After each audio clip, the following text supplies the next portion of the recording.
Guys 2025లో job market ఎలా ఉంది? So దీని గురించి ఇన్ డీటెయిల్గా మనం మాట్లాడుకుందాము. రీసెంట్ డేస్లో ఫౌండిట్ ఒకటి సర్వే చేసింది. ఫౌండిట్ అనేది ఒక హైరింగ్ ప్లాట్ఫామ్.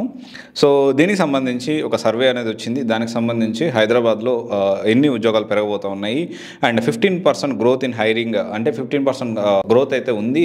దేనికి సంబంధించి, ఏ టెక్నాలజీ సంబంధించినది మనం మాట్లాడుకుందాము. దానికంటే ముందు సో రీసెంట్ డేస్లో ఎల్పియూలో ఒక స్టూడెంట్కి కాదు, ఇద్దరికి వచ్చింది. ఒకరికి వచ్చేసి దాదాపు 2.5 కోట్ల ప్యాకేజ్ అయితే వచ్చింది. సో అతని పేరు వచ్చేసి శ్రీ విష్ణు. సో కాలేజ్ డేస్లో ఉండగానే రోబోటిక్స్ అండ్ ఆటోమేషన్ మీద వచ్చింది. అండ్ తర్వాత వచ్చేసి బేదిరెడ్డి నాగవంశరెడ్డి అని 1.303 CR వచ్చింది. సో ఇది ఇంటర్నేషనల్ ప్యాకేజ్ ఇది. సో డాలర్స్లో వచ్చింది వీళ్ళకి. ఓవరాల్గా 17 మెంబర్స్కి దాదాపు 10 lakhs ప్యాకేజ్ మినిమం వచ్చిందని చెప్పి వీళ్ళు చెప్పుకున్నారు. బట్ వీళ్ళిద్దరి గురించి అయితే రీసెంట్ డేస్లో వార్తలు వచ్చింది. సో ఇదొకటి మనం అర్థం చేసుకోవాలి. దీంతోపాటు హైదరాబాద్లో గుడే దీవెన చౌదరి అని చెప్పి NIT కురుక్షేత్రలో దాదాపు చిప్ మేకింగ్ కంపెనీ మీడియాలో డెవలప్మెంట్ ఇంజనీర్గా ఫ్రెషర్గా ఉద్యోగం వచ్చింది విత్ కోట్ల ప్యాకేజ్ తోటి. సో ఎగ్జాక్ట్లీ అనేది అంటే 1 కోటి రూపాయల ప్యాకేజ్ పైనే వచ్చింది ఈమెకు కూడా. అండ్ చాలా వరకు ఏంటి అంటే ఫ్రెషర్గా ఇప్పుడున్న సిచ్యువేషన్లో జాబ్ వస్తుందంటే రీసెంట్ డేస్లో కూడా చాలామందికి సివిల్ నుంచి వచ్చిన వాళ్ళకి, BBA నుంచి వచ్చిన వాళ్ళకి, సో ఇమాజిన్ చేస్తారా BBA నుంచి వచ్చిన వాళ్ళకి కూడా ఫుల్ స్టాక్ జాబ్ వస్తుందని. దానికి సంబంధించిన టెస్టిమోనియల్ కూడా, అంటే దానికి సంబంధించిన జాబ్ వచ్చిన ఒక అమ్మాయితో కూడా మాట్లాడడం జరిగింది. అది కూడా నేను రీసెంట్ డేస్లో మాట్లాడి మన ఛానల్లో అప్లోడ్ చేశాను. అది ఇక్కడ ఏంటి అంటే జాబ్స్ అయితే ఉన్నాయి, ఫుల్ స్టాక్ కూడా డిమాండ్ అనేది మెల్లగా పెరుగుతుంది. దీంతోపాటు ఫ్రెషర్గా జాబ్ వస్తుందా లేదా అనేది సిచ్యువేషన్. ఇక్కడ ఒకటి ఏంటి అంటే నేను కొన్ని ఇప్పుడు మాట్లాడతాను. మీరు ఏ కోర్స్ తీసుకోవాలనుకుంటున్నారు, మీ పాజిటివ్ ఇయర్ చెప్పండి. వాటన్నిటిని కూడా నేను ఒక వీడియో రూపంలో కానీ, ఒక షార్ట్ రూపంలో కానీ మన చూజ్ యువర్ కెరియర్ ఛానల్లో నేను అప్డేట్ చేయడానికి ప్రయత్నం చేస్తాను. ఇంకో విషయం ఏంటి అంటే పవర్ BI కూడా కాల్స్ మొదలయ్యాయి. సో పవర్ BI కూడా ఫ్రెషర్ కూడా కాల్స్ ఉన్నాయి. దానికి సంబంధించి కూడా నేను మళ్ళీ మీకు త్వరలో మీకు అప్డేట్ చేస్తాను. ఎవ్రీ మంత్ చేంజ్ అవుతూ ఉంటుంది మార్కెట్ అనేది. సో నాకు తెలిసిన ట్రెండ్స్, నాకు తెలిసిన ఇన్స్టిట్యూట్ డైరెక్టర్స్, తర్వాత కంపెనీలో వర్క్ చేసేవాళ్ళు, తర్వాత కంపెనీ CEOs, సాఫ్ట్వేర్ కన్సల్టెంట్స్, వీళ్ళు కూడా చాలామంది ఉన్నారు. వాళ్ళందరితో ఎప్పటికప్పుడు నేను కనుక్కుంటా మార్కెట్ ఏంటి, పరిస్థితి ఏంటి, దేనికి ఎక్కువ డిమాండ్ ఉంది. సో డిఫరెంట్ ఫీల్డ్స్ వాళ్ళు నాకు టచ్లో ఉంటారు కాబట్టి ఆ ఇన్ఫర్మేషన్ని, దాంతోపాటు మార్కెట్లో ఏం జరుగుతుంది, స్టూడెంట్స్ కూడా మీ అందరూ కూడా నాకు ఎప్పటికప్పుడు అప్డేట్ చేస్తూ ఉంటారు. ఓవరాల్గా నేను ఇన్ఫర్మేషన్ గ్యాదర్ చేసి మీకు అప్డేట్ చేయడానికి ప్రయత్నం చేస్తూ ఉంటాను.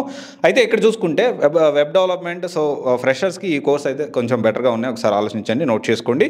జావా ఫుల్ స్టాక్ ఒకటి, పవర్ BI ఒకటి, data science, data analyst, full stack, cyber security, cloud computing, digital marketing, దీంతోపాటు web development, blockchain technology, business intelligence course, UX design course, .NET course, and ఇంకోటి వచ్చేసి GenAI. It's like booming.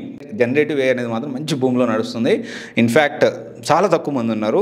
So ఇంకొకటి వచ్చేసి ఇప్పుడు అసలు main topic వచ్చేసి 15% growth in hiring according to Foundit. దానికి సంబంధించి మనం సర్వే ఏం చెప్తుందంటే cloud computing, artificial intelligence and machine learning, cyber security, ఈ 4 కోర్సులు మాత్రం 2025లో 15%, అంటే 15% గ్రోత్ ఉండబోతా ఉంది అనేది దానికి సంబంధించి ఒక సర్వే చెప్పింది. దాని తర్వాత డేటా అనేది చెప్తా ఉంది. దీంతోపాటు రిటైల్ అండ్ టెలికమ్యూనికేషన్లో 12% హైరింగ్ అయితే ఇంక్రీజ్ అవుతూ ఉంది. టెలికమ్యూనికేషన్ సెక్టార్లో దాదాపు 11% AI, 5G, internet of things మీద కూడా పెరగబోతూ ఉంది. ఉద్యోగాలు పెరగబోతూ ఉన్నాయి. దీంతోపాటు edge computing, software define networking, network functioning, virtualisation, NFV కూడా పెరుగుతూ ఉంది. సిటీ వైజ్ గ్రోత్ తీసుకుంటే బెంగళూరు 10% గ్రోత్ మనం ఎక్స్పెక్ట్ చేయొచ్చు, హైరింగ్ గ్రోత్ అనేది. సో తర్వాత కోయంబత్తూరు 9%, హైదరాబాద్ అయితే 8%గా ఉంది, చెన్నై ఏరియా 6%గా ఉంది. ఫంక్షన్ వైజ్ హైరింగ్ ప్రొజెక్షన్స్ మనం ఒకసారి ఆలోచిస్తే IT function side 6%, finance and account side 8%, HR administration side 7%. So ఓవరాల్గా ఏంటి అంటే India job market growth in 2025 is about 9% according to founded platform ఏదైతే ఉందో దానికి సంబంధించిన డేటా ప్రకారం. ఇది ఒక ఏమంటారు, రిక్రూట్మెంట్కి సంబంధించిన సంస్థ ఇది. సో ఇదొక్కసారి ఆలోచించండి. So always be positive. So definitely ఒక పక్క టర్మినేషన్ జరుగుతుంది, at the same time skill ఎవరైతే నేర్చుకుంటున్నారో వాళ్ళకి ఉద్యోగాలు కూడా వస్తున్నాయి.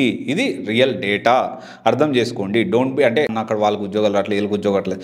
రైట్ డైరెక్షన్లో రైట్ పీపుల్తో మీరు అసోసియేట్ అయ్యి రైట్ కోర్స్ నేర్చుకొని రైట్ ఇన్స్టిట్యూట్తో మీ దగ్గర మీరు నేర్చుకొని వాళ్ళ గైడెన్స్ తోటి త్వరగా జాబ్ తెచ్చుకోవడానికి అవకాశం ఉంటుంది.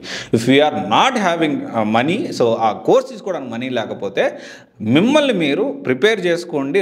ఒక మంచి షెడ్యూల్ తయారు చేసుకొని మనం ఫ్రీగా చాలా రిసోర్సెస్ అవైలబిలిటీలో ఉన్నాయి, వాటిని యూటిలైజ్ చేసుకొని మీరు ప్రాపర్ వేలో వెళ్తే అండ్ లింక్డ్ఇన్లో మనకు కావాల్సిన ఏదైతే సపోర్ట్ సిస్టమ్ అనేది కొంతమంది చాలామంది ఇస్తారు, దాన్ని కూడా మనం యూటిలైజ్ చేసుకొని మనం ముందుకు వెళ్ళడానికి ప్రయత్నం చేయాలి. And as 2025 it is going to be very good year for software. So irrespective of మనం యూఎస్లో అక్కడ బాగాలేదు, రెసిషన్ నడుస్తుంది, లేకపోతే ట్రంప్ అలా అంటున్నాడు ఎలా అంటున్నాడు, ఇవన్నీ పక్కన పెట్టేసేయండి. జాబులు అయితే ఉన్నాయి, తెచ్చుకున్న వాళ్ళు తెచ్చుకుంటున్నారు.